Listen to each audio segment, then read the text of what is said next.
tambahan ilmu buat Bapak Ibu sekalian. Bapak Ibu tahu sakit prostat? Siapa di sini yang sakit prostat? Biasanya prostat kena pada laki-laki usia di atas 60 tahun.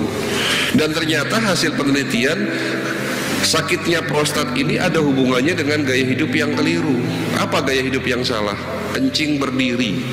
Sementara Rasulullah sudah mengajarkan cara kencingnya jongkok. Apa hubungannya kencing berdiri dengan prostat?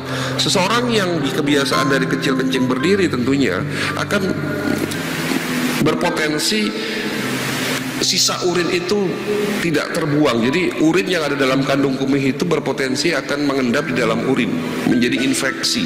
Tetapi kalau kita kencingnya jongkok, kandung kemih akan dibantu tekanan dari perut dan otot-otot pinggul, sehingga semua urin yang ada di dalam kandung kemih ini akan keluar. Nah, ini salah satu penyebab dari sakit prostat. Ini kalau bicara masalah gaya hidupnya Rasul sampai sore Pak nanti, karena banyak sekali yang dibahas di situ. Tapi singkat kata adalah sakitnya kita karena gaya hidup kita yang salah, tidak sesuai apa yang sudah dicontohkan oleh Nabi. Ya, kita hari ini ada istilah namanya standing party, makan dengan cara berdiri. Itu caranya orang boleh, sementara Rasulullah sudah ngajarin makannya duduk atau bersila seperti ini dengan tangan kanan pakai jari-jari 5 jari gitu kan. Nah, itu udah diajarkan sebelum makan. Itu ndulit apa? Kalau bahasa Jawa tuh ndulit ya Pak, ndulit garam meja gitu kan. Jadi garamnya itu nggak pernah dicampur di makanan. Kalau beliau masak itu nggak pernah garam itu masak di dalam, dicampur di makanan. Ya, karena kalau garam sudah dipanasin di dalam makanan itu akan berubah sifat, garamnya menjadi jahat. Jadi kalau misalnya ingin sedikit asin ya ndulit garam, tidak ada garam di dalam makanannya itu.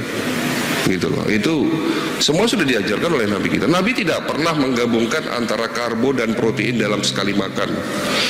Beliau di saat makan daging nggak pernah pakai roti Pak, nggak pernah pakai gandum, apalagi nasi. Zaman dulu nggak ada nasi ya. Jadi kalau makan daging, beliau campurannya minyak zaitun dicampur dengan buah dan sayur-sayuran. Nah, kita kalau makan nasi sepiring, di situ ada lauknya gitu loh. Orang Indonesia Pak jarang sekali makan daging, tapi tingkat serangan jantung itu tinggi Pak. Sementara orang Arab itu kalau makan daging doyan, tapi ternyata sakit jantung, koroner dan stroke di negeri Arab itu rendah dibandingkan dengan Indonesia. Indonesia jauh lebih banyak.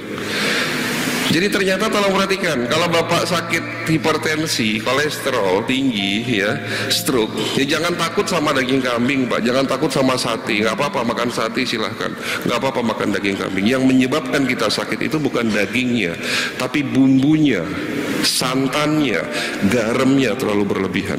Nah itu ya, dan mungkin dicampur antara karbo dan protein itu tadi, cara makan yang keliru, apalagi kalau ditambah makan malam gitu ya. Oke, kita lanjutkan. Kenapa penyakit kronis sulit disembuhkan?